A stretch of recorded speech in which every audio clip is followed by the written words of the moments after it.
Oh, wait, am I in? Maybe not in that one. It's hard to be in both. I mean, it's fine. You overthink it a little bit. A little bit. That's fine. I'd rather you overthink than underthink. I'm thinking what we should do, as we crack our Celsius, is leave all of the empties around. And it just says like proof of our. Well, maybe we'll get a sponsorship eventually if we have enough. Sort of like Mr. Vaughn. Yes. Yeah. Did you see that picture of Theo sitting at the table with Ivanka and her husband? No. So they're dressed up very nicely as they are, course. and he's in his normal getup, and it's like the last picture you see before you're hunted for sport or something like that. That's it was great. something. It was that's so a good one. funny. I still try to wrap my head around the fact that he said to the President of the United States, "Okay, I'll make you an owl, homeboy." Yeah, I'm like an owl, homie. It was awesome. Wow, that is a thing you just said. He did. At the time, candidate for president and former president. Yeah, right. With auto pen in between. Yeah. Whew, that's a thing. I'm curious what's going to come out. Yeah, I mean, if history proves anything, nothing. I mean, everyone will just be like, not go to prison. Right. Oh well, it happened. Moving on. Yeah, moving on. Oh, we just gave away lots of money and pardons. Whatever. There's no accountability. Gas is going down. That's all I care about. Yeah, gas and groceries. Eggs are cheaper. Gas is cheaper. Hooray, dude! So I got this new flavor. It's new to me. I don't know if you've had. Well, it's purple. It's grape. It does it taste like childhood purple? Yes, it is. Okay. Childhood purple is called grape slush. I found it on Amazon. Okay. It was $5 more for the 12-pack than any other flavor. So I guess it's new. There's also watermelon. The most inferior flavor of beverages almost ever. Almost. There have been some beverages. There are some exceptions. I had a watermelon seltzer that was the best of the variety pack at one point. I was like, what? Really? Huh. Yeah. Nice. Yeah. Nice. Oh, that's good. That's how adult men talk. Yeah. It's like, what was that, Tim? I don't know what it was, but I'm here for it. So, I had to show you this. I'll put it up on camera. But, the Greg account on Twitter, I'm aware X, of the Greg, yes. So there was a giveaway from Sticker Mule for, I think only 1,000. And I was a lucky one that got the Greg sticker pack. No way! That's awesome! Show it right here. So yeah, it's just a funny meme account. That's great. So I have not won any of the Tesla cars I've tried to win or anything. This is great. Yeah. It's fantastic. I don't have a lot of art, so I might frame it. Yeah. Maybe put up in the bathroom so you just stare at Greg's face as you do your business. Especially the thinker. Yeah. They have a thinker stinker. They do. But since there aren't many of these, no, I might just hang on to it. Who knows? Maybe it'll be worth something someday. That's cool. But yeah, I was very happy that I got that. And that's the end of my entire story. I really should have just taken one sticker off immediately. When you hand it to me, and now it's not a collector's item. Maybe he'll make a coin, a meme coin at some point, and then maybe there'll be some association with the sticker pack. So, Chris and I were talking when I hung out with him down in Nashville about how however many years ago it was, we were like, we should just each buy a Bitcoin. This Bitcoin was like $1,000. Oh gosh. And but we were both a little cash strapped back then. $1,000 was not something you just do. No. That was okay, what am I not doing for the next 6 months because I just spent $1,000 on one thing. And we almost talked ourselves into it that day, which today would be worth 10 times that. Yeah. And then we got on the Trump coin. Yeah. And if we had bought it when he and I talked about the Trump coin, that has gone up in 20 or 30 times what it was at. I don't know. I saw it when it dropped, and I just don't understand crypto. I don't, and I definitely don't understand meme coins at all. Never mind the crazier things like NFTs and stuff like that. I'm just I don't understand why you just throw your money at nothing, and sometimes this nothing becomes more something than nothing. Yes, but yeah. So 2 for 2 now. When Chris and I talk crypto, we're right. So I said, okay, if there's a third time, we just pull the trigger. Just let me know, because I want into. Okay. Well, have you heard of Haktua? Oh, gosh. Man. Yeah. But at least you weren't the Bitcoin guy who was like Papa John's back in the mid 2000s was accepting Bitcoin. Yeah. He got a pizza for several Bitcoin because it was worth nothing. Right. And that several Bitcoin now is pushing $1 million. Yeah. You could buy a house just about anywhere. Or enough rope to hang. So, oh, that would be so brutal. Yeah. I mean, how could any of us have known? I mean, people just gamble. It's gambling. Yeah. And when it was cheap was the time to do it. Now it's now it's just an investment, and I don't know how anything works. Me either. I mean, I guess you can buy parts of. You can buy single portions. Bitcoin. I don't know how far down they divide it, but yeah, you can. But I think what I understand is like, yes, you can have a Bitcoin wallet. Yeah. What are you looking at? Is there something wrong? The NES cartridge, but next to Shredder behind there. Isn't that Skater Die? That is Skater Die. Okay, yeah. I was trying to figure out the font. Anyway, my understanding is a lot like the sports betting platforms. Is that you can have it in your wallet, but then there's a cash out fee. Of course, there's always. So it's like, I could have $8,000 of Bitcoin, but how much would I actually have if I cashed it out? Right. I mean, it's very similar to, and even that like capital gains tax and all that. If you, Stupid government. It's stupid government. Yeah. Well, we're a week behind. Yeah. Life kind of happened. Yeah, as life tends to. happened We are hard. working professionals. Yeah. And life hit like a ton of bricks. Family and work take priority over this. Yes. And that happens sometimes. Why we're a week late. What? It's why we're a week late. Why were we late? Why we are a week late. Oh, yes. We're so good. Wow, 1 week off and we can't communicate. I just heard. Did you make a word up? We're Clayton. We're Clayton this week. We're Clayton. But yeah, you had an adventure.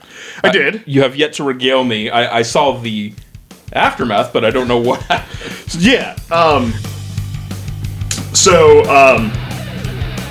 Roll credits.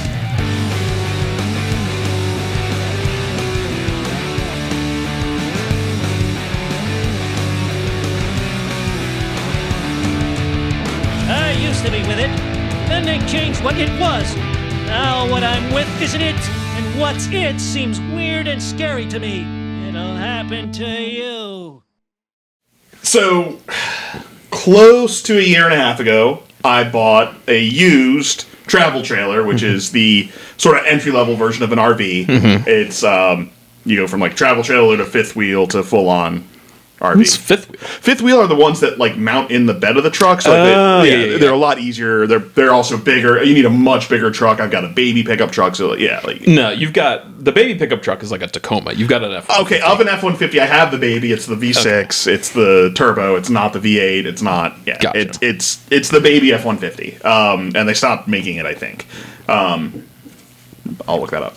But so I got this trailer, and once you have the trailer, travel in driving distance gets super cheap because you can just drop the trailer at like a state park for like $20 a night, or at a campsite for like 50 to 60. Like it, way less than a hotel. It's yours. Your stuff's in it. It's however you want it. You know how clean it is because you cleaned it. You know where all the spy cams are because you installed. Yeah, so I went many years ago. Someone told me that this town in the Poconos of Pennsylvania called Jim Thorpe, named after the famous athlete Jim Thorpe, is a super cool town. Dude, I looked at pictures just to derail for 1 second. Yeah. Because you told me that it was beautiful, and I looked at pictures, and then around the area. And you know what's right to the south of Jim Thorpe, PA? Palmerton. It's a sign. Yeah. We must move to Palmerton. I saw houses for sale that like are at the foothills of mountains. Yeah. So you could live with mountains in your backyard. And the mountains there are crazy. Yeah. Like it is much not like Rockies, but more for Appalachia, for East Coast, it's impressive. Yeah, our stretch of the Appalachians through Maryland are wimpy. You could skip them. Yeah. They're not. They're pretty to see. Yeah, but Maryland did not win the mountain lottery. No. Like also Maryland is like this big where the Appalachians go through. It's the skinny part. So there's just not a lot there. But the Pennsylvania, oh boy. Yeah. Lots of cool. And the Pocono Range is great. The rivers that are running through it was just absolutely gorgeous. But the story, which will also segue into problems with people later, the story is, when you don't use tires, they experience dry rot. Now, the trailer had been sitting since the last time I used it, which was September last year. Not too long.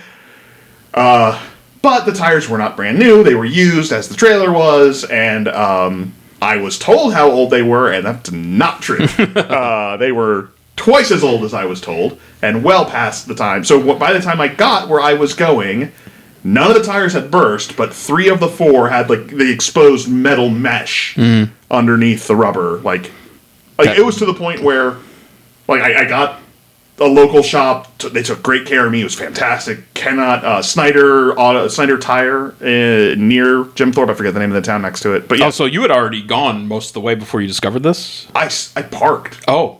I parked when I discovered it, and I was just like, how am I going to get my family home? Like, I was like, I'm just... Leave the trailer? I just live here now, or, whatever. Like, either way, I was like, this is going to cost a lot of money. Yeah.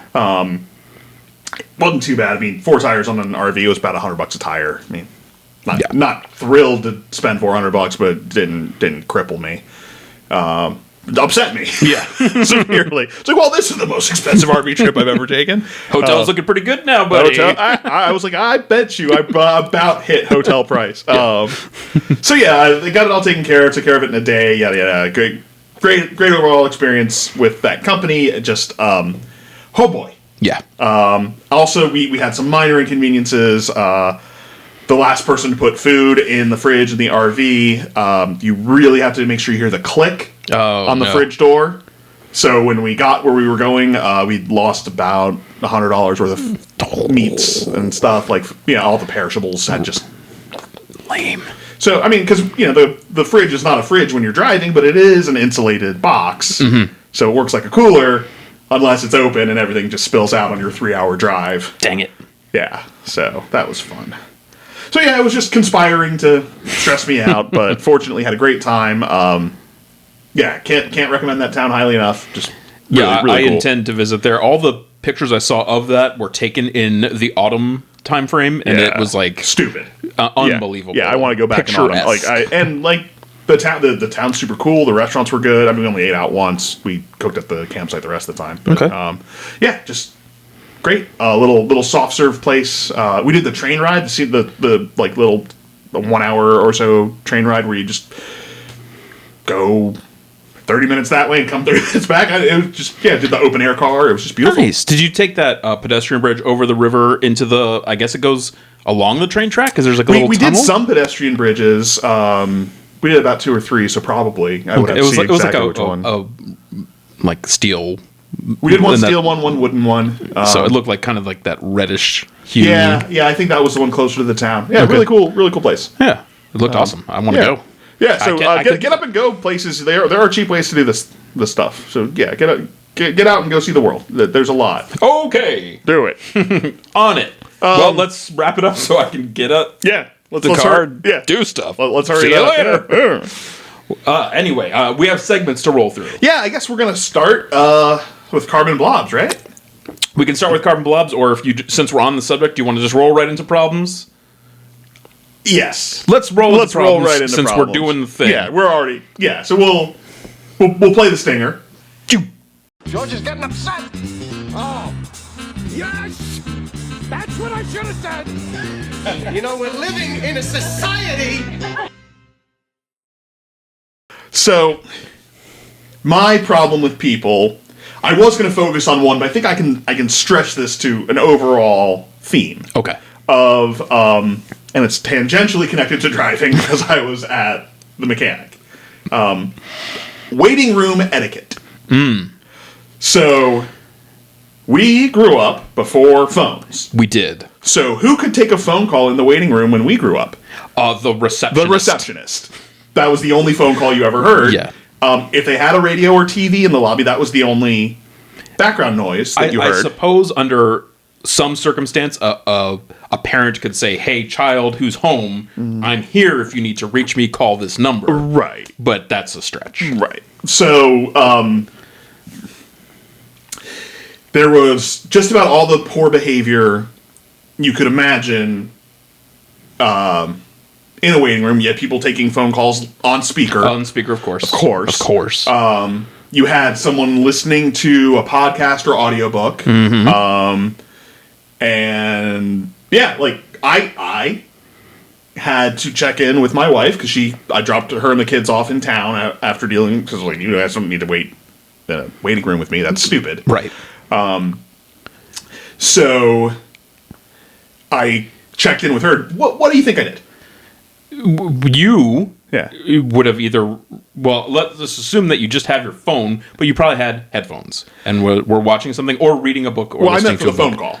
Oh. You went outside and took the phone call. I went outside to make the phone call. Sorry. Why did I do that? Because it's proper etiquette to not interfere with those around you. Because everyone else is a person. Right. And doesn't need to hear half of a conversation or the whole one if I'm crazy enough to do it on speaker. I've seen this. I don't understand. I don't understand why. And it was beautiful out. It's not like I went out into a storm. Okay. It was freezing cold, burning hot? 65 and windy and partly cloudy. It was like literal perfect day. Perfect weather. Yeah, like absolutely perfect. So I went outside for my phone call, as you do. Yes. And then I brought a book because I knew I'd be waiting for a while. So I just had a book with me to read. Like you do. Like you do. Yeah. I did have headphones if I wanted them. I had options because I was like, this could take 2 hours. Yeah.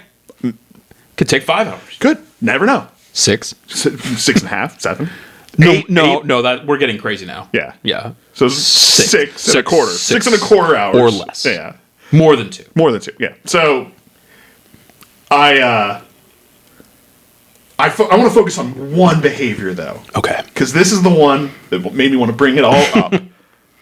Was the gentleman who arrived after me didn't come prepared, knew he was going to be here, but did not come prepared for being here. So he went to the magazine rack, plopped down next to me, and while reading, oh, wow. You know all he wanted With you to was say... me to engage. Yeah. Yes. Now, so uncomfortable with me not engaging that he has to prompt. Yes. Now, this is wrong for 2 reasons. Reason 1, I'm reading a book.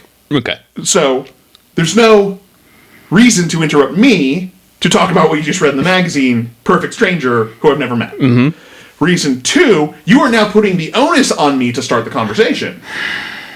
If you want to talk to a stranger that badly, it's your job to have a topic, and it's your job to break the ice, and going, wow, what? You know what mental images in my head? Planes, Trains, and Automobiles when John Candy sits next to him on the airplane at the beginning. Ish. Yeah. And he's just taking his shoes off, stretching, rubbing his feet, whatever. Now, let's not degrade Dell. He's a good man. Yeah. But yeah, this guy was no Dell. Actually, I wouldn't know because I did not engage. I hate that.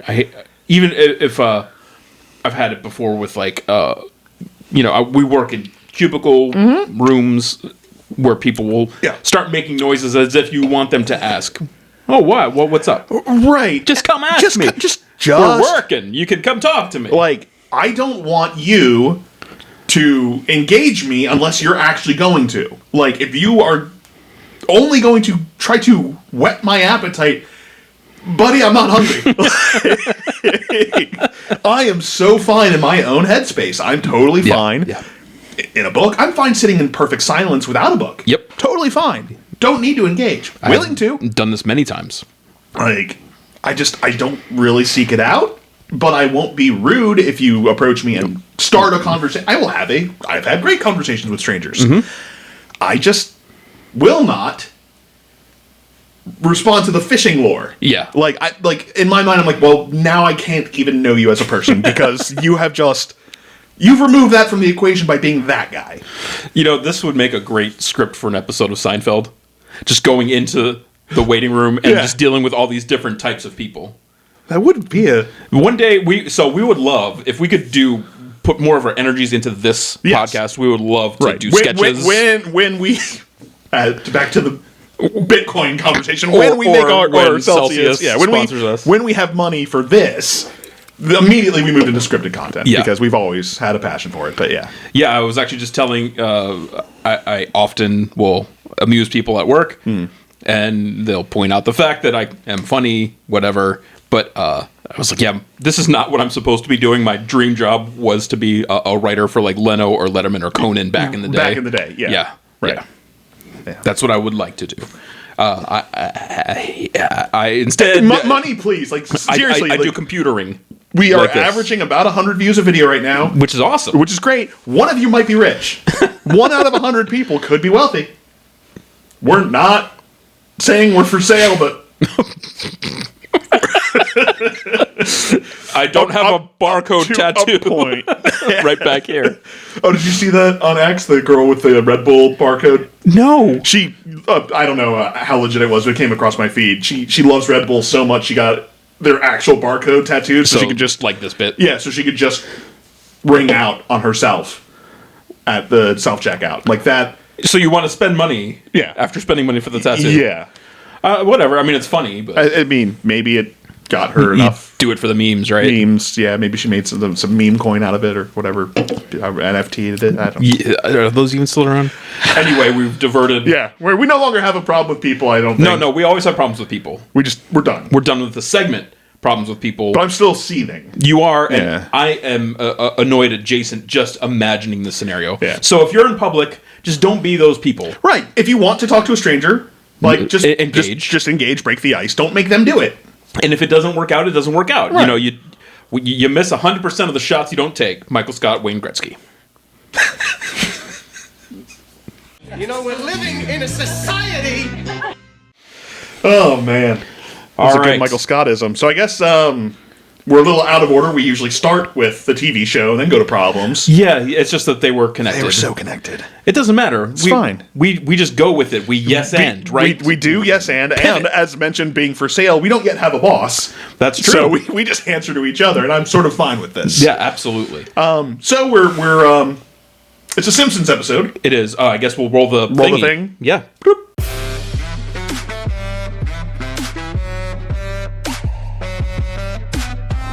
Who is it, Firebrand Smithers? One of the carbon blobs in Sector 7G. Had to burp. Good. Fizzy. Yeah, Makes burp. It's fizzy. Yeah, it's gone fizzy. Yeah, We're talking Simpsons? we are. Okay. Yeah, let's do that. I just Yeah. switched into IT crowd for no good reason. I mean, there's never a bad reason. No. So this So, is season 1. Season 1, episode 3. Homer's Odyssey. Homer's Odyssey.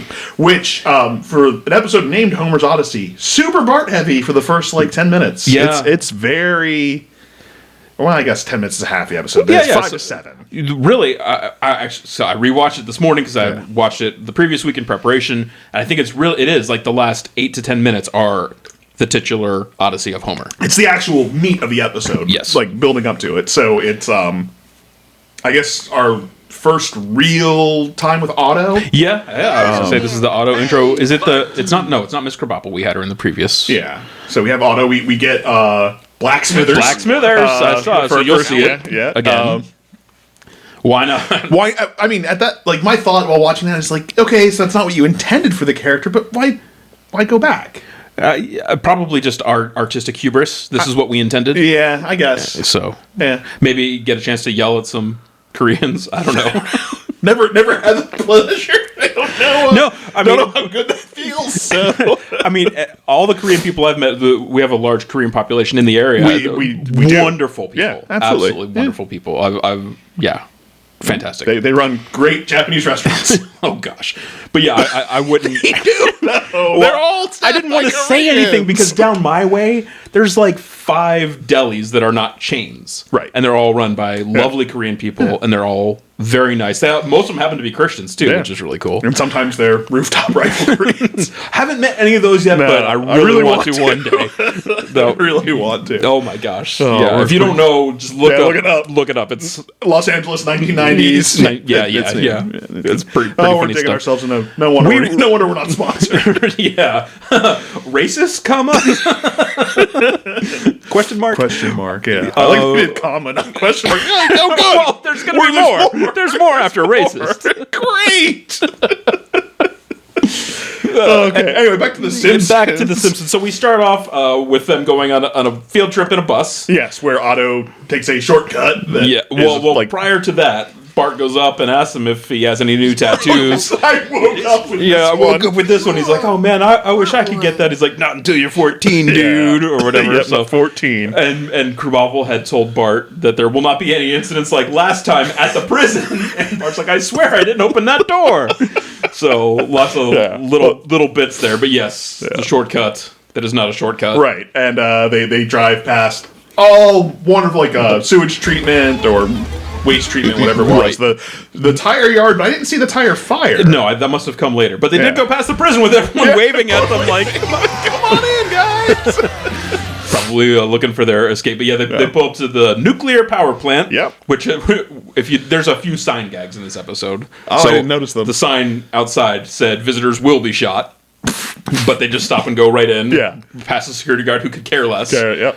And we get a little spiel now. One of the things that stood out to me is we meet Black Smithers. Yeah. Shows a video of Smilin' Joe Fission. Yeah. Smilin' Joe Fission reminded me a lot of Mr. DNA from Jurassic Park. Yeah. The whole time I was like, no DNA. It was so similar. Yeah. I looked up the animator from Jurassic Park who did that. Yeah. Not associated with The Simpsons. He Maybe had just done inspired.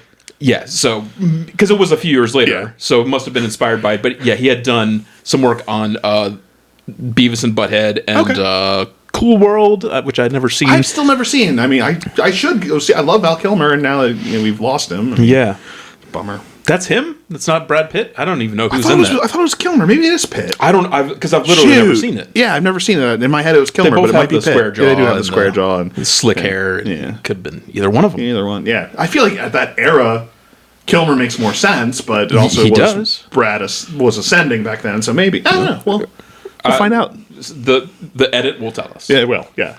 Well, there's another sign gag after they watch the video, which hopefully we have shown a little side by side or before and after of those two cartoons. I will edit that. Yeah. When I say we, you know what I know. It's not royal. It's Hey Dave.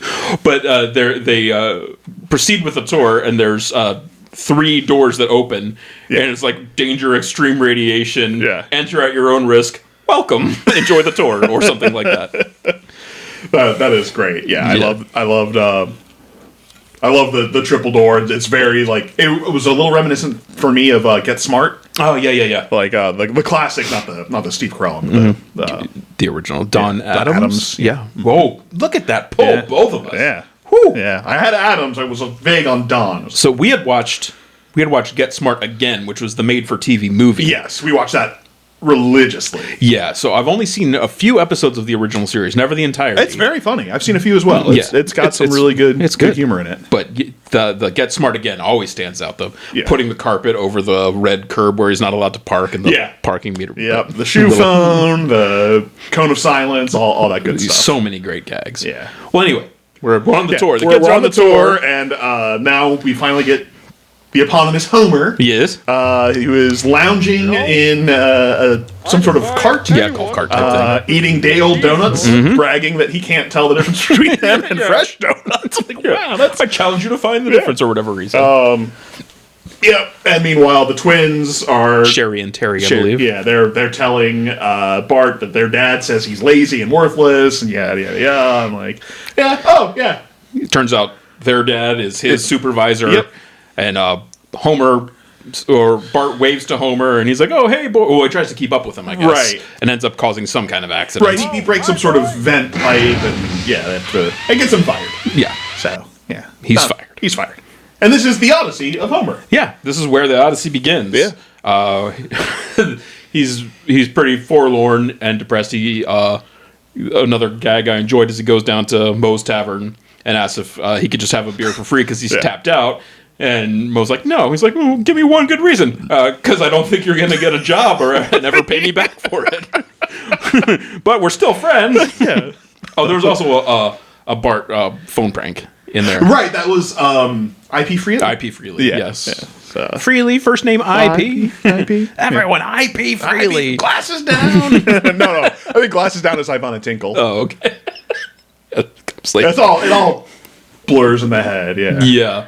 So we come back. Homer's kind of just lounging on the couch in the middle of the night watching TV. It's I think it was like a cable channel for unemployed people that he was watching. He was like, it's the middle of the night. You've laid around all day and done nothing. Now it's time for a duff or whatever. So he's trying to find if he has any beer in the fridge. Finds a cake that his family made him that says, it's okay, we love you anyway, or whatever. And he's like, that's not beer.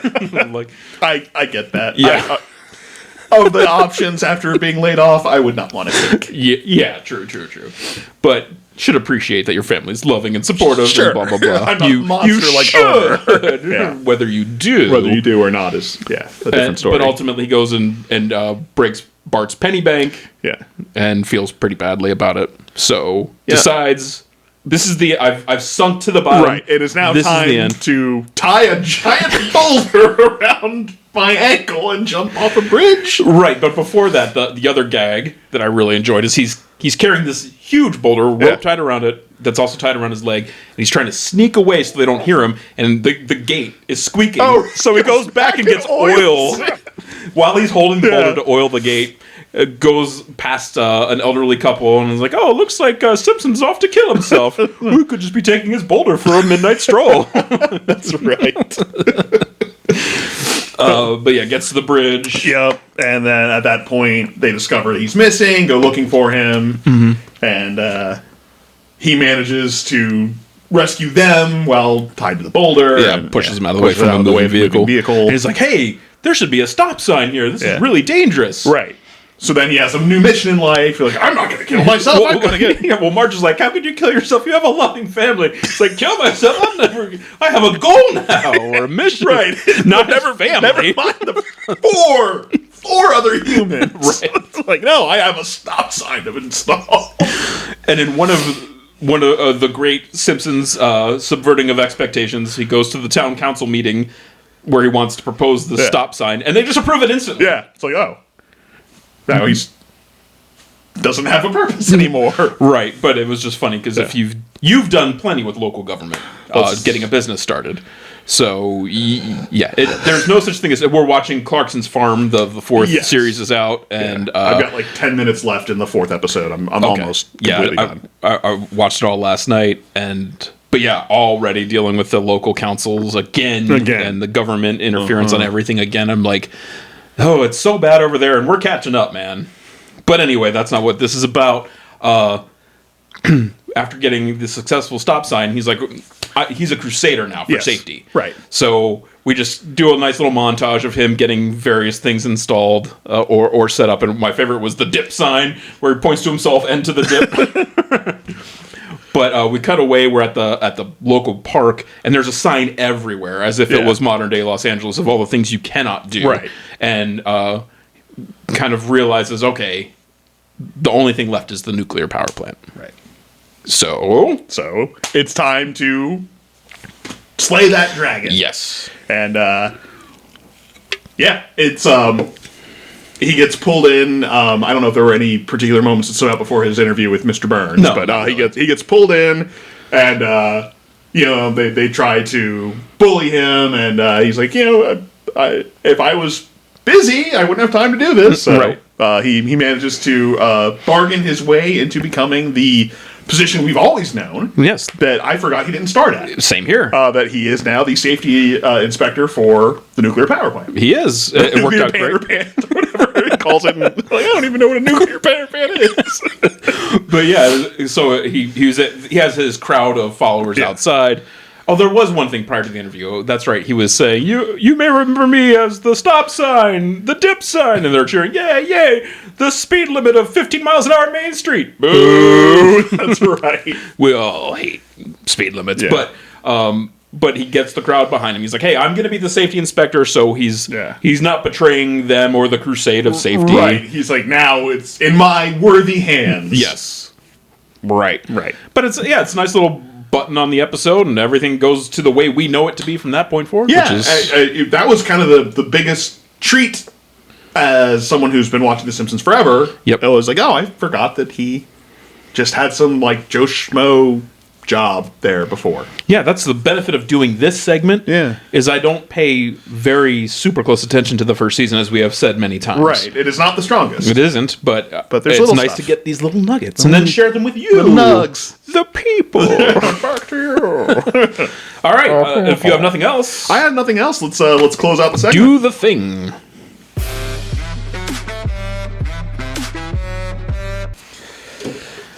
Dude, this is good.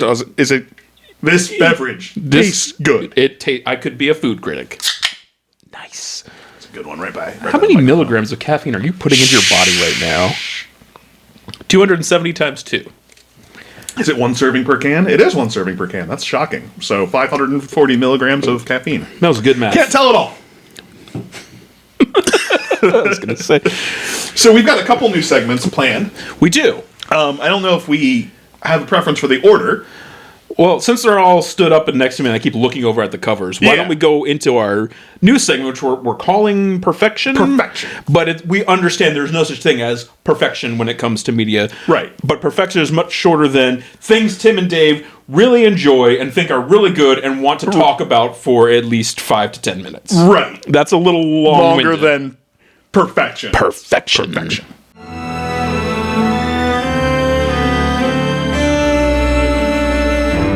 These are words I never thought I'd say. $5 million for a banana.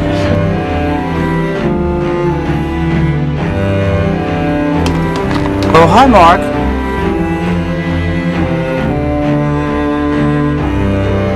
Perfection.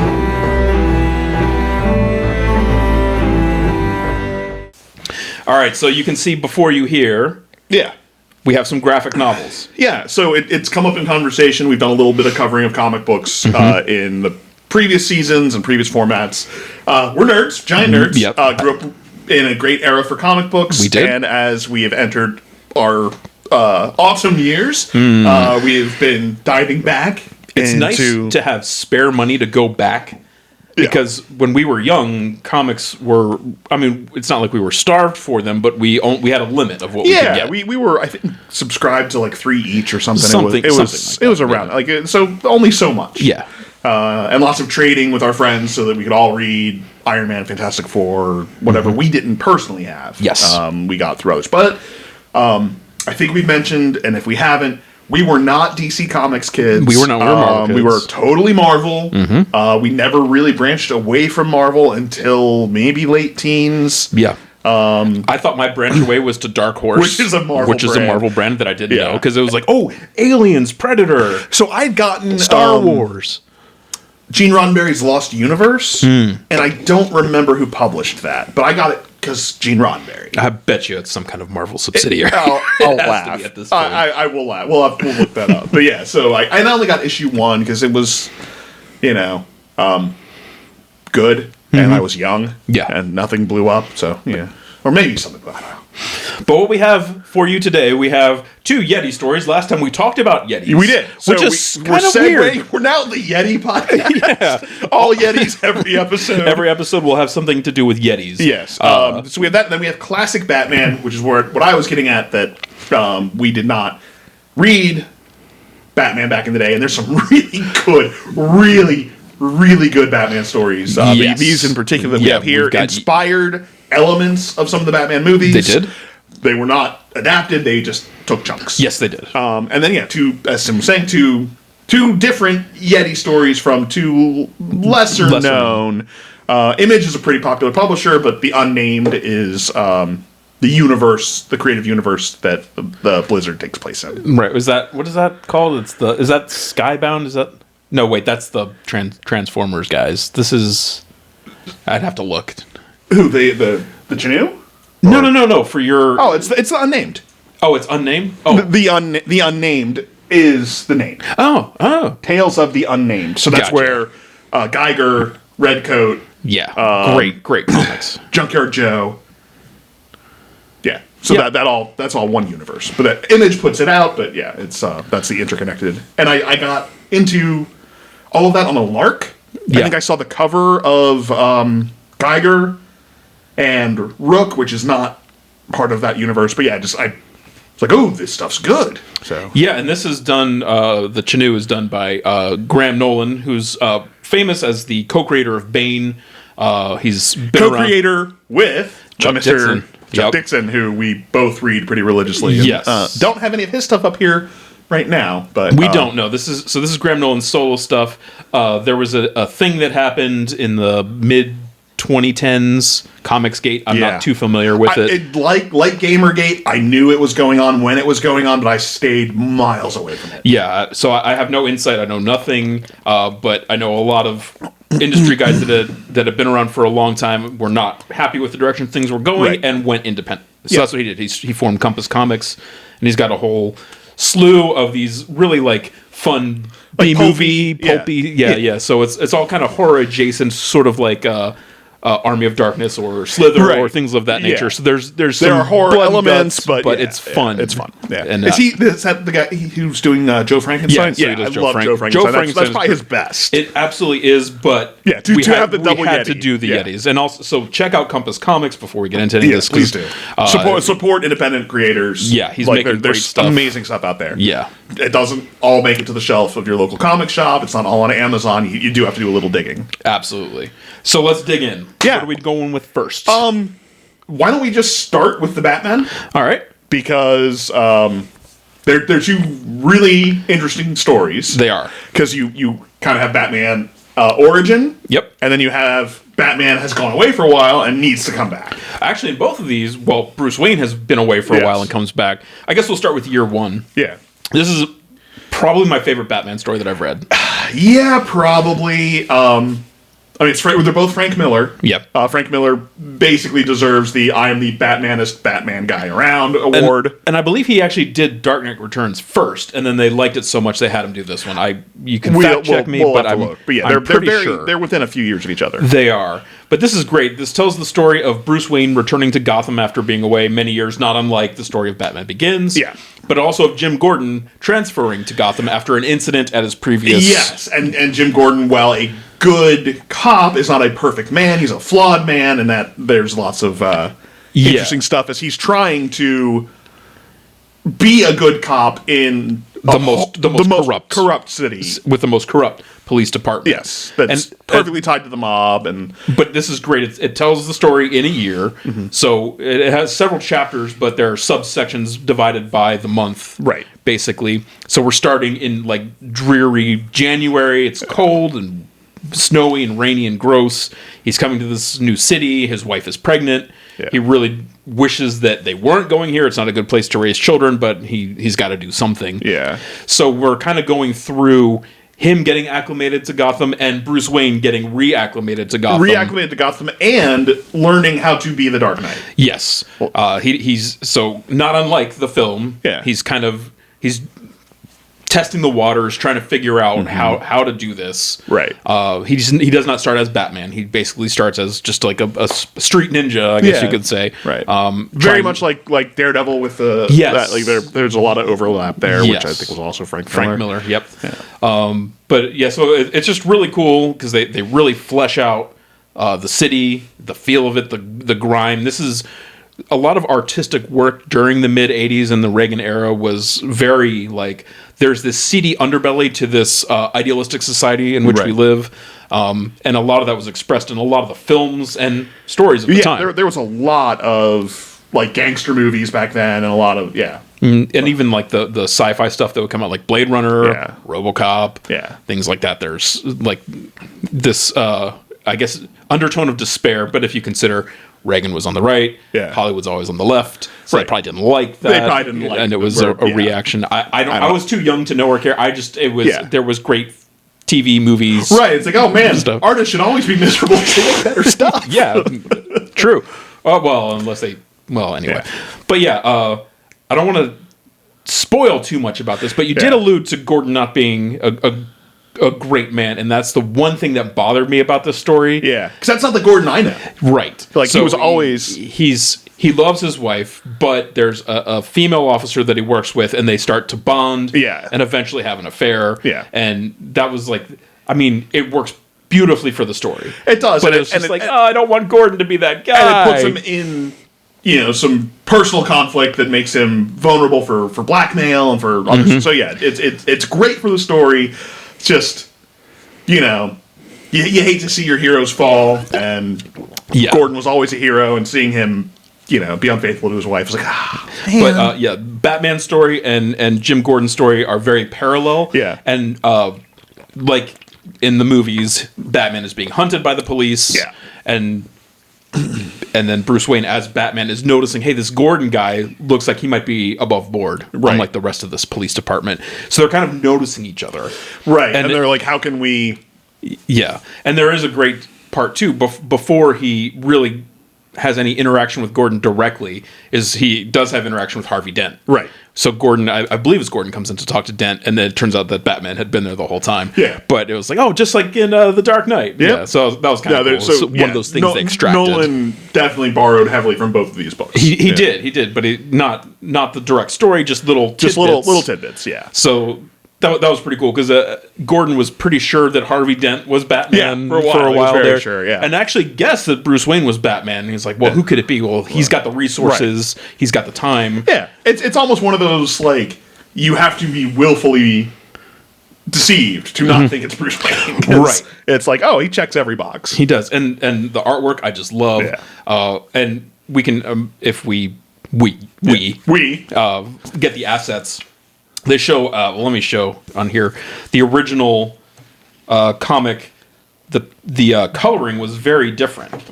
And they redid all of the inks for the graphic novels. So here's an example, if we can get that up there, of how it looked originally, a little more colorful. But then when you get into, let me just find a page that is a good representation, like here, this is a great one. You can see they really change the color. So it's a beautiful book. Yeah. And very hard to put down, I think. Yeah, I don't think I did. I think I read it in one sitting. I did the first time. Second time, I think I split it over two because I think I had dinner or something. I had to come back and read it later. But yeah, absolutely fantastic. Highly recommend. Yeah. This is, I mean, $15 on Amazon for the graphic novel. It's not bad. It's pretty cheap. Yeah. Oh, gosh, The Dark Knight Returns. That's where we're heading next. I just love it. Just flipping through it right now. So this takes place more in the established DC universe. Mm-hmm. You've got more characters that you will remember. Mm-hmm. You've got Robin. You've got Superman. I don't know how much to spoil, but it's a new Robin. It's a new Robin. It's the second or third Robin. Yeah. Because there's some trauma. There is some trauma because Joker. In many of the stories of Batman, Joker has perhaps killed one of the Robins. It's always sort of like what happened to Jason or what happened to Dick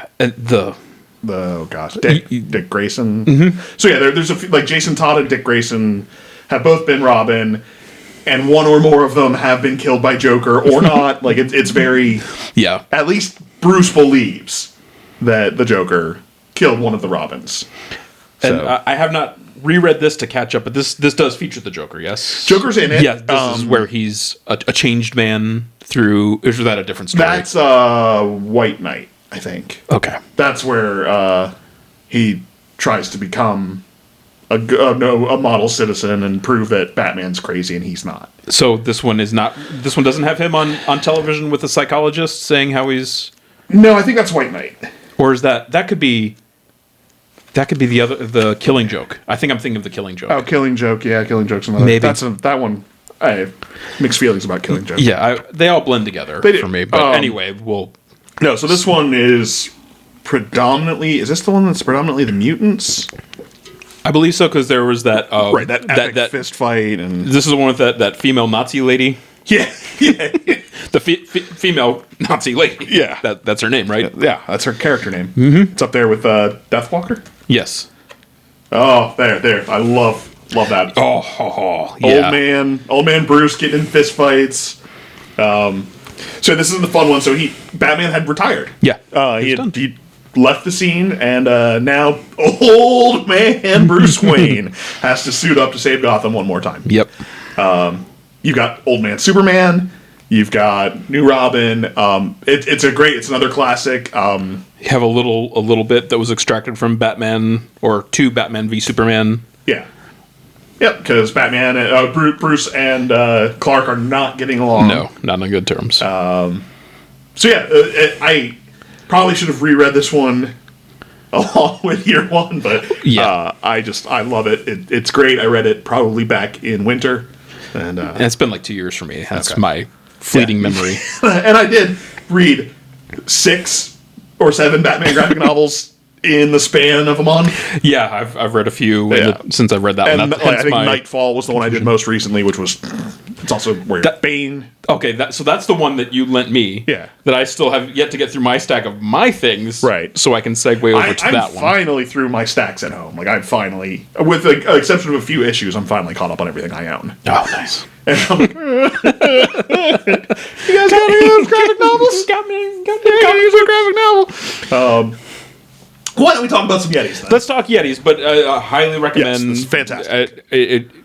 I prefer this story just because I like it. Yeah. That might be objectively better. It's hard, but It's get really them both hard to because say. they're both cheap. They're both cheap. You can get them pretty cheap. Yeah. But we'll talk Yetis. So again, the aforementioned Graham Nolan. This is the Chenu, and this is a really fun one. It's pretty short, as you can see. Like, I think it's like 40 pages. So yeah, it's pretty short. It goes by pretty quickly. But the basic setup here is it's a blizzard that's hit Buffalo. There hasn't been one like this since the 70s. Right. And the entire comic is in black and white except for blood, which I really enjoy. See if I can find an example. Yeah, that's someone's decapitated head, so let me hold my hand over that. But yeah, so other than that, it's all in black and white. But so we flash through different characters. I think it starts off with some guys ice fishing. One of them goes outside and is killed, and then the next guy comes out to see what happened, is killed. We find like a truck driver. He gets killed as he's radioing in, and then we finally get our police officer who's shown up to this diner where the night manager is working. She's got a regular customer, and they're kind of flirting a little bit. He goes outside the customer and gets killed. This is one of those, like, every time they introduce a character, it's kind of like, yeah, like how long until this one dies? But the way, the art style, the way it's all, Graham Nolan's really good at, like, establishing the space is the best way I could put it. So it's very cinematic in its feel. I mean, as are these other ones. But the whole time I'm watching this, I'm like, man, I could just see this as a movie, and I think that was his intention. Yeah.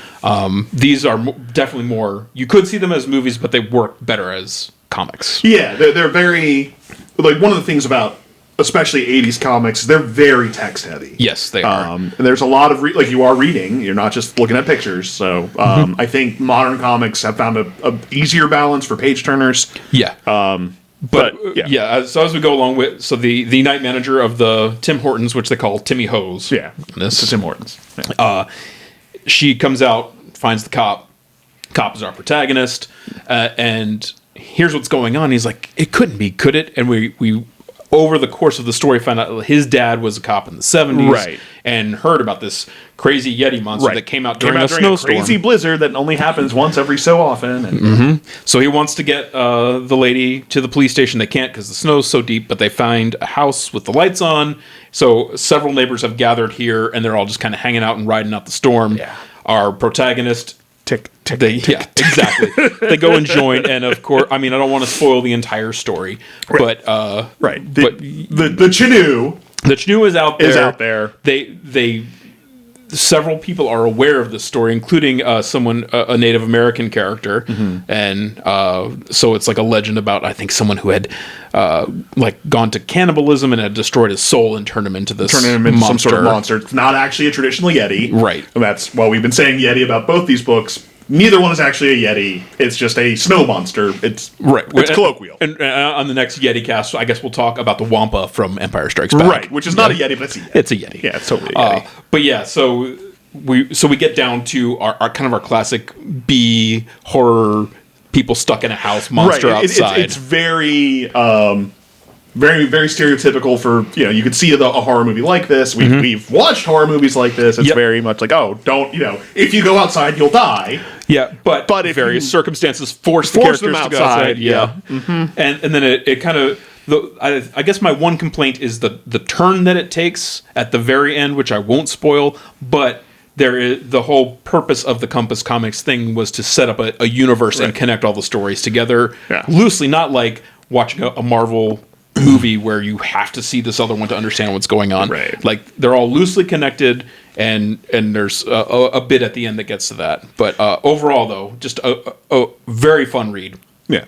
15 minutes. Right. It's short, but it's a great story. And you were the one to discover Compass, and of the two of us, I mean, obviously, other people knew they We're the only people that ever knew this existed. I was digging. Yeah, and you just found it. And thank God you did, because they would have failed without you. Yeah, exactly. And like that, I was the one who discovered the unnamed. Yep. And I didn't even know that this book existed. No, because you got Geiger and Redcoat. And then Redcoat and Geiger. And not Exodus. Rook Exodus is not... It's same publisher, but not in that universe. Okay.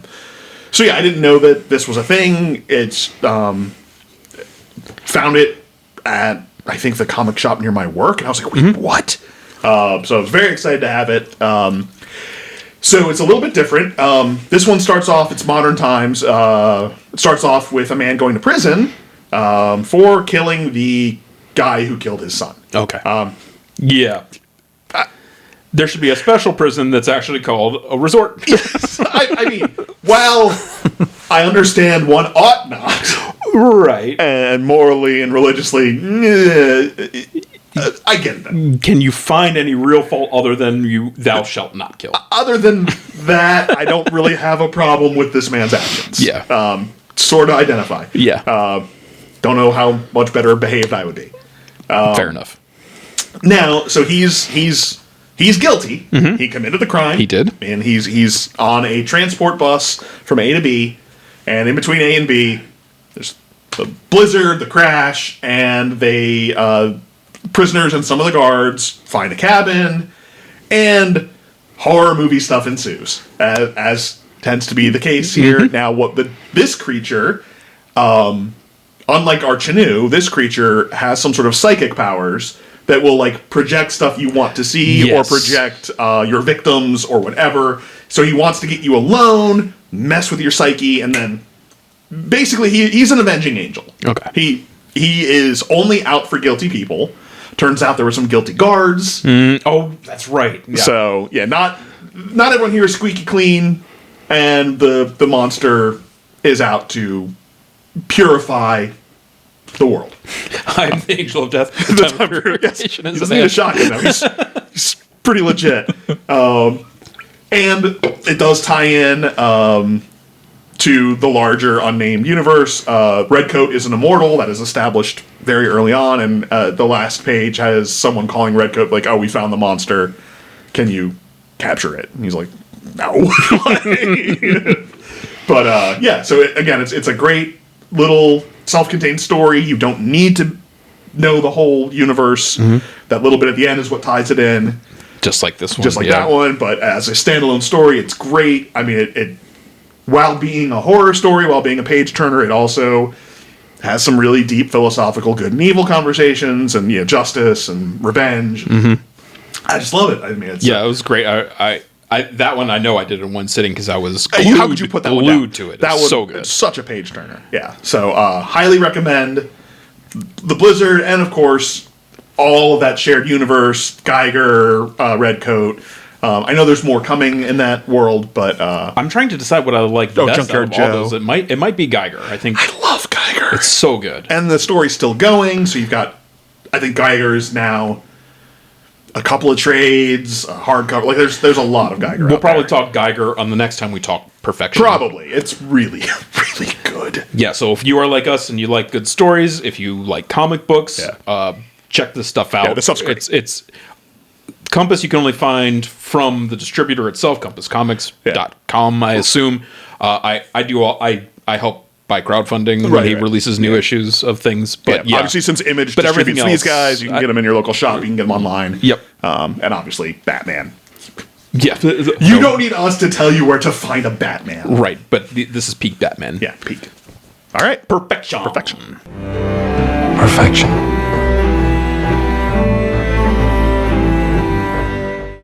All right. Moving on. We're going to take these down and let's take these down. We have our second news segment. Well, is it a news segment, or are we just going to throw this under Last Century? Ooh. Because this is Last Century. It is Last Century, but it's also, we have so much to talk about in this that... We do. I don't know. Let's put it in Last Century, unless you come up with something else. So you're either saying Last Century today, or something else. Or something else.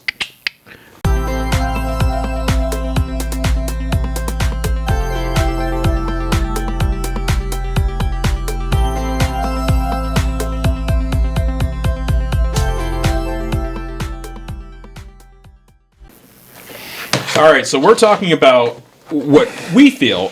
Now, this is probably a trope where most people think their era of Saturday Night Live is the best era. Yeah, it's actually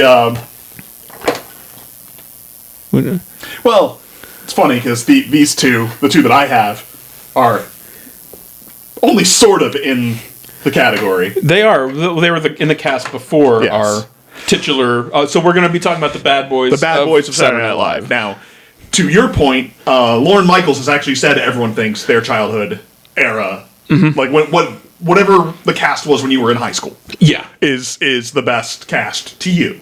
Now, this might have been. So we were lucky. We had cable when we were. Not when we were kids, but somewhere like in our... I was actually just talking to my kids about this, how we didn't have cable until...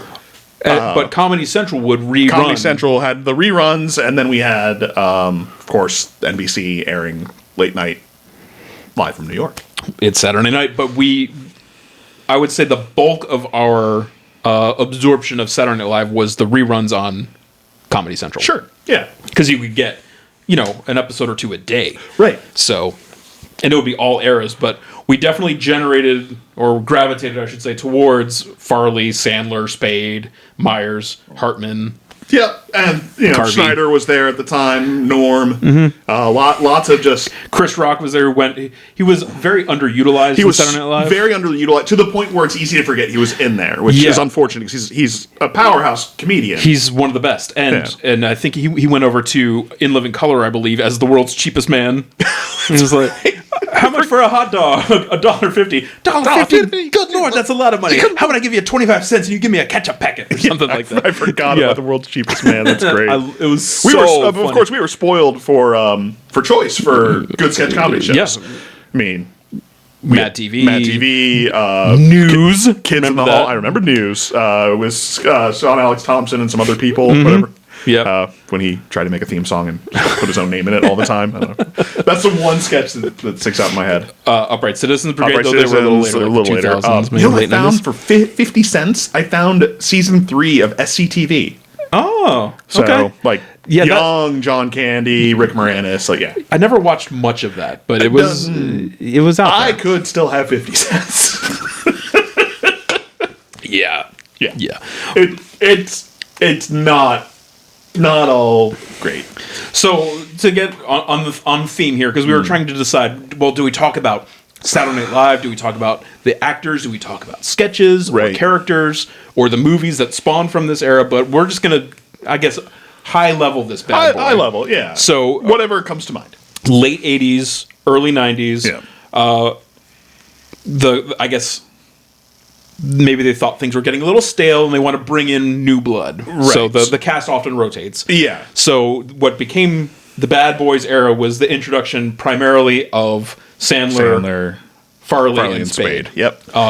You had a few other people that came in, and then you had, of course, Carvey and Hartman carry over from the previous cast. I think Myers was a carryover too. 1 year before. Okay. He was 89, everyone else was 90, I think. Yeah, there are a bunch of other folks too, and it was actually a very loaded cast. It was huge, because John Lovitz was still in, Dennis Miller may have still been in, it's because he was kind of... And Kevin Nealon. Just, the under the radar powerhouse. Dude, Kevin Nealon is so funny. Yeah, he's hilarious. And looking back, I'm like, how didn't I catch that? Mm-hmm. Because it's because he was surrounded by.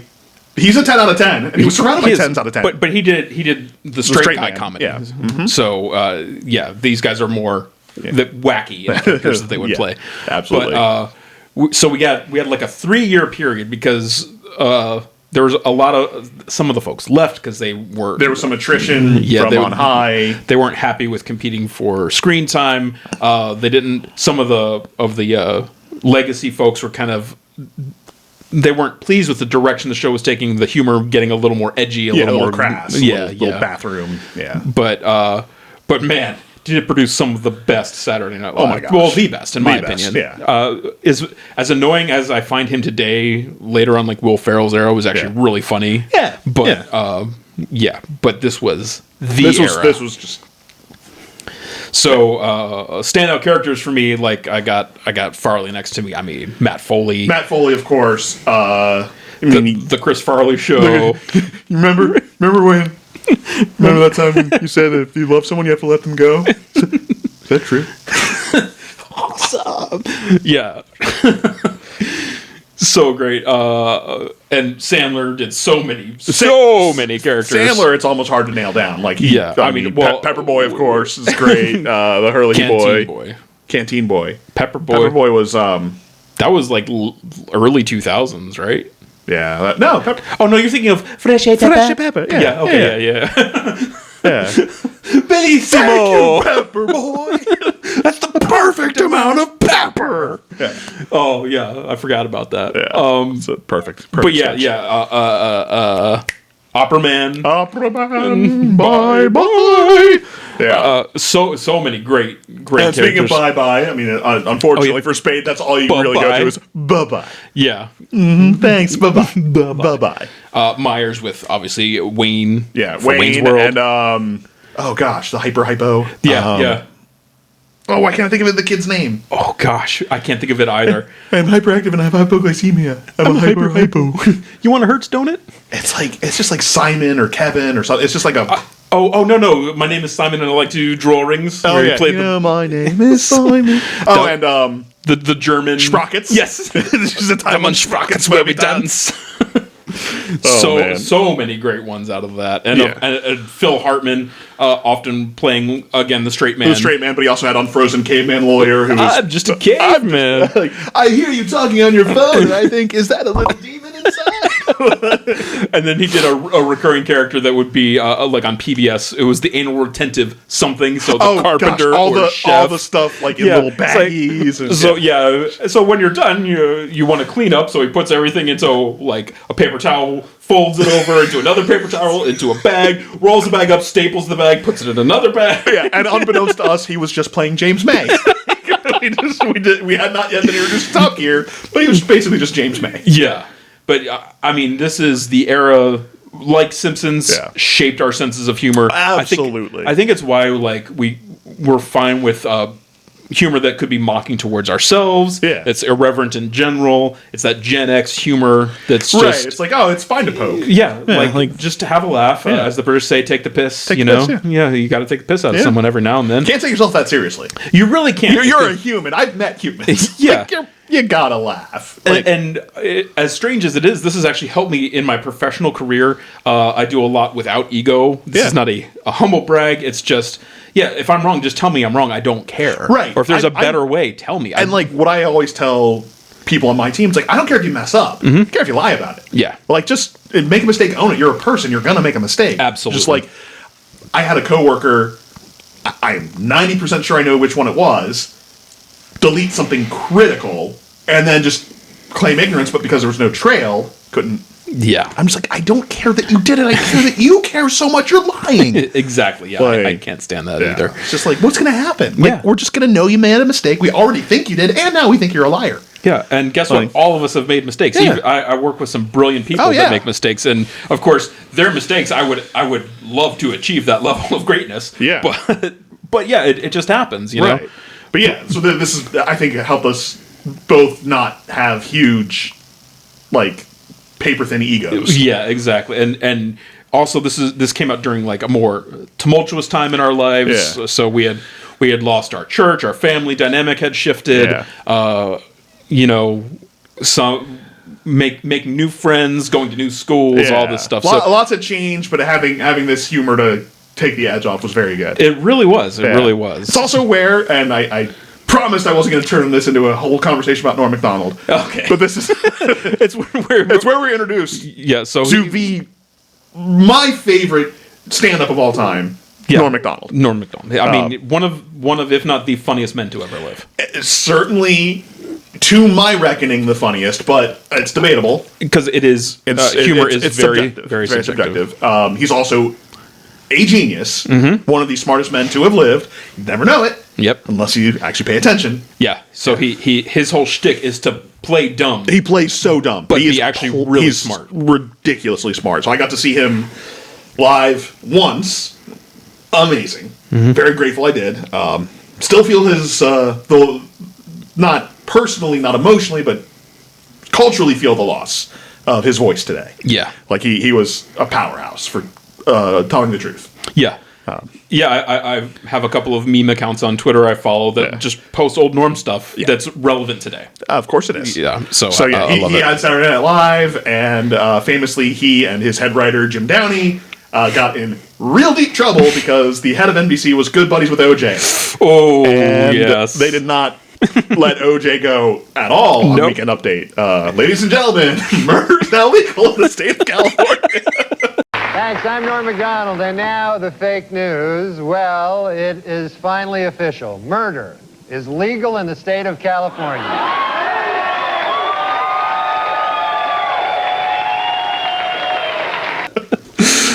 He went there a lot. Yeah. My favorite of all of it, when covering the trial, they're like, and I forget who the prosecution was, like, took Mr. Simpson's knit cap and demonstrated it to the audience, at which point OJ blurted out, "Hey, be careful, that's my lucky stabbing." That's so good. Oh, gosh. Lucky stabbing it. Norm just destroys me. Was he the one who did, this was much later when OJ had written the book, If I Had Done It, but he was talking about like how he would have died for Nicole, and it was like, how unfortunate that the one guy that would have died for you is the one who killed you. Pretty sure. That might have been Norm, it could have been someone else. But. Well, I love, like, you know, him fake backpedaling years later. Like, oh, I didn't realize. Oh, he's an innocent man, his peers. So great. Yep. But yeah, so Norm is huge for forming my sense of humor. Yeah. And he is a love-or-hate comic. Like, yeah. I don't know anyone with a middle opinion about Norm Macdonald. No, never one. Everyone is like, that guy is the best, or why do you think he's funny? Yeah, he's just a weirdo. He doesn't say anything funny at all.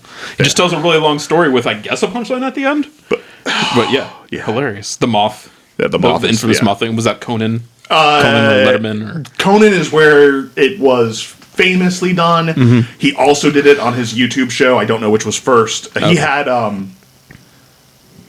Super Dave do it. But it was still his joke, but he had Super Dave perform the joke on his YouTube show. Nice. Who's also a legend. Indeed. Yeah, so how to transition away from Norm Macdonald, because all I want to do is talk about Norm Macdonald. I mean, we're just keeping this surface level. We're not diving too deep. I don't know other than I know the era was short and followed by a very couple of like really bad seasons of SNL. Yeah. The great Jim Brewer was brought in. He was a Goat Boy was his most famous. Right, which is kind of underused. I mean, he's great with physical comedy and noises, but yeah, he's much smarter and funnier than you could tell in the show. Yeah. Same with Schneider. Yeah. Schneider was underused. Yeah, and making copies. I mean, that was in the fun. zeitgeist. Yeah. I think I still hear people say that. Oh, yeah. You know, gray beards. Yeah. My phone. The Timster. The Timinator. Oh, gosh. Yeah, but other things we want to talk about in the future, we might dig through these DVDs and... some actual sketches. Yeah, talk about the sketches. Talk about some of our favorite movies that spawned from this era. I just watched Tommy Boy on my trip. Oh, nice. It's one of the DVDs. I have the Tommy Boy Black Sheep DVD. Okay. So it's old, so it has a DVD player, not a Blu-ray player. Oh, so, okay. Yeah, my DVD. Yeah, I recently watched Tommy Boy. I love, obviously, who you can see over my shoulder. I love Wayne's World. Yeah. That's one of the... I haven't watched Wayne's World 2 in many years. It's good. The first is better, but it has lots of good stuff. Yeah, I need to watch the second one again. But the great thing about that time is all these movies were made in between seasons of SNL. Right. So a lot of the guys like are in each other's movies, which is a lot of them fun. Shot in Canada. Yes. So like when you see in Tommy Boy the towns they're driving around, you're not going to find those in Ohio. You are not. I believe at the same time they were shooting Billy Madison as they were Tommy Boy. And I think Dirty Work. Okay. I think all three of them were being shot around the same off season. I don't know if Wayne's World was shot in Illinois or if it was in Canada. I don't know. I haven't looked that up, but that was the most famous of all the movies to come out. It was definitely made the most money. It made the most money, but I think that Tommy Boy probably has the cult classic, the staying power that Wayne's World doesn't. Yeah, so we won't dig any more into that because we'll save it for next time we talk. Because I want to not I want to deep dive. Yes, I do. I want to deep dive those movies and what they mean to us. Absolutely. Because formative comedies of our youth, along with Saturday Night Live. And I mean, we're here. We're talking about these greats, these legends, and it's sad. Like we've got Hartman, and he's passed. Norm, and he's passed. I mean, we've lost some of these greats. Mm-hmm. Yeah, Mike Myers used to be funny and went insane. Yeah. Spade and Harvey are great. They do a podcast. And so this little podcast called Fly on the Wall. Yeah. You should check it out if you haven't heard of it. Yeah, we'll introduce you to it. It's a tiny show. It's this little show. But before we completely wrap, I know I did mention him, but we do have to give better credit to Jim Downey. Jim Downey was the head writer in this era, and possibly the subtle funniest man alive. Like he's hilarious. I'm thinking of it right now. Which there's a few. The Bank. Yeah. Dare we show any of it? Oh, it's 90s funny. It's Gen X funny. So someone's gonna be offended. We show it or we don't. Yeah, we'll figure it out. Yeah. But if we don't show that, we show Change Bank. Oh, okay. Where his other bank one, where he just over-explains the concept of a bank that's just there to give you change, the change you want. We've been in this business a long time. With our experience, we're going to have ideas for change combinations that probably haven't occurred to you. If you have a $50 bill, we can give you 50 singles. We can give you 49 singles and 10 dimes. We can give you 25 twos. Come talk to us. Oh, yeah, so good. Oh, my gosh. Good. If you come in with $1, we won't just give you 20 nickels, unless that's the exact change that you ask for. Oh, yeah, it's so great. Oh, man. Yeah, so Jim Downey's hilarious. He, of course, worked for, I think, SNL and then Letterman, maybe, or Conan. He worked for some of the late-night stuff. And he's just, wrote most of the good sketches. You know what this reminds me of that we need to also talk about, but I have done no prep, so I'm saying it here so we remember, is the Dana Carvey show. Yeah. Because there was a lot of crossover from SNL. Yeah, there was. And a lot of people from that went on to other things. And the Dana Carvey show did not really last. It didn't, but it had some good stuff. It did. It had some really good stuff. So just that's my reminder to me and you to dig into that one, to cover more of this either Last Century Today or other segment that we're doing. Or Bad Boy. Maybe we'll call it What You Gonna Do. I don't know. Well, can we just show like Will Smith and the other bad boy? Why am I losing his name? So Martin Lawrence. Thank you. Gosh, Martin Lawrence just getting up in slow motion like they do over again. Like they do in every movie. I love those movies though. I'm not gonna lie. They're great. They're popcorn. Yeah. Okay, well, that's this thing that we are calling something. Something. All right. So this brings us... That was the penultimate. That was. Now this is the ultimate. I was watching a show where someone used penultimate thinking that it was, extra awesome. Right. It's extra ultimate. Yeah. All right. It's like when people use decimate. Right. Yeah. To get rid of one thing, not 10 things. Yeah. Or reduce by 10. Yeah, reduce 10%. Whatever. Not completely destroy. So this is our totally reverent, humble, sincere segment called Holy Crap. I had 80s and 90s Christian parents. And they were gonna show people that weren't even saved Terminator 2!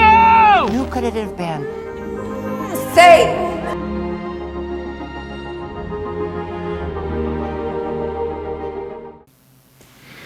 So it is that wonderful time of the year where spring is wrapping up, the school year is wrapping up. Which makes my commute so much better. No school buses. No school buses. I can't wait. But if you were a 90s Christian kid, as we were, summer meant something very specific, and that is Vacation Bible School. VBS, baby. VBS. Oh, man. So this is it still goes on today. Churches it's near very us. Popular. It's there's one between our houses. Everywhere. Yeah, that everywhere does VBS. You'll see signs for VBS. It's a community service. It is a outreach. It's great. It is. So the concept is during the summertime, especially if you're working parents, this is a place to send your kids. It's affordable, and often free, sometimes free. And if you're the kid, it's devastating because your plan was to play Nintendo or ride your bike all summer and not have any responsibility, and now you're waking up like it's school again and getting dropped off for a day at a place you may or may not want to be. It may not even be a church you attend. Yeah, which was our story, because our church did... we rented an elementary... middle school. My middle school. Eventually. So I've heard this concept for churches called trunk in, trunk out, where you bring all of the church equipment with you in your trunk. And then take it all out. I guess that's exactly what we did. Though they may have had a storage area for us within the school. But I'm not sure. So we did not have a building. We rented space in a public building. Mm-hmm. But our friend Matt the Legend had a church at the end of the street in his neighborhood that had a vacation Bible school. It sure did. And that was within 10 minutes of us. Yeah, 10, 15, something like that. Mm-hmm. And so that's across the street from our other friends. They were the next neighborhoods over. So the good thing about the one that we went to is a lot of our buddies from our church went there too. Yeah. Along with people we didn't know. Yeah. It was much like going to public school or what have you. It was a mix of people, and they, typically not as severe as elementary school, but you did kind of get separated out by ages a little bit. We did have some overlap, but we weren't in everything together. Yeah. But yeah, so a lot of arts and crafts. A lot of Red Rover. My first time ever playing it. Yeah. Never played. Maybe my last. Yeah. But yeah, just Ants on a Log. I think it's the first time I ever had it. I remember at Vacation Bible School. I had no clue what that was. Because why would you eat celery? And ever? And who would think that peanut butter and raisins should go on a thing you shouldn't eat? Peanut butter and jelly. It's great based. Yeah. And then celery is just stringy water. I mean, it's negative calorie. Like if it's cold, it's negative calorie. My friend Patrick, who I went to college with, he said that he wanted to, as a death row, start a celery farm. It's all the celery you can eat. So you just work the field and eat celery until... That's good. That's good. All the celery you can eat. Yeah. have at it. Yeah. So you told me one of your memories that I have... Yeah, selective... I don't know. I cannot... Selective brain impairment. Remember. Yeah. I still cannot remember this. So, my most vivid memory of VBS at this particular church was either the first or second time I ever saw you get in a fist fight. Okay. They're both with the same person. Yep. They're both in the same era. And you won handily both times. There was a size difference. Yeah, there was. So, your childhood best friend... was a mixed bag, especially in his youth, and totally chill now. But at the time he was a bit of a hothead, and occasionally a bully, and never bullying you, but there were some people that he would just pick on, and you at one point just white knighted.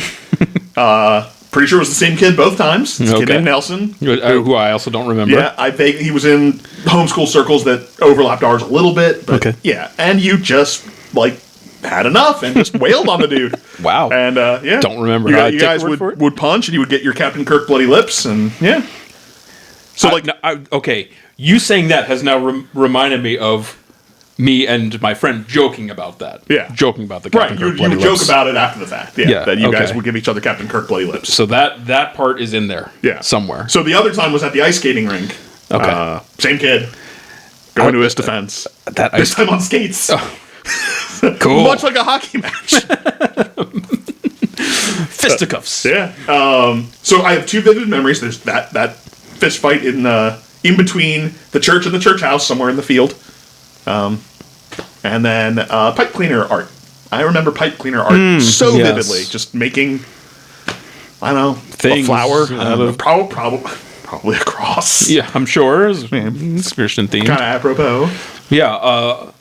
I have a couple memories as well. One was a girl that both my childhood best friend and I met through this Vacation Bible School, and both had a crush on, and for both of us considered her to be our first girlfriend, and for both of us would call her regularly. And sometimes because if you had a phone that could do three-way call, we would often, the three of us talk. Sabrina was her name. Sabrina! Yes, I remember her. I later went to high school with her. Which was kind of cool. Sorry, my phone's going off like crazy. Just gotta make sure. Is it something of import? Yeah, we might have. We'll just cut all this part out.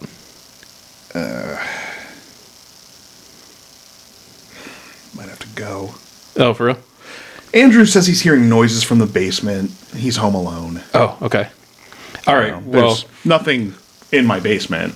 We'll just do one more quick minute then, if that's cool. So, yes, Sabrina. Yeah. And then Pastor Bob, who I would later go, and I attended this church. He actually wound up being our neighbor. Yeah. At one point. Yeah. And So when we it was moved. just a really cool small world thing. And look back on it fondly, but just remember the dread as being a kid. But Dave's got to go. We got to wrap early. Yeah. We had a few more things to say, but this is how it goes sometimes. Yeah, we have kids. Yeah. Life happens. Yep. They take priority. So thanks y'all for watching. We'll catch you next time. Peace out. I have to go now. My planet needs me.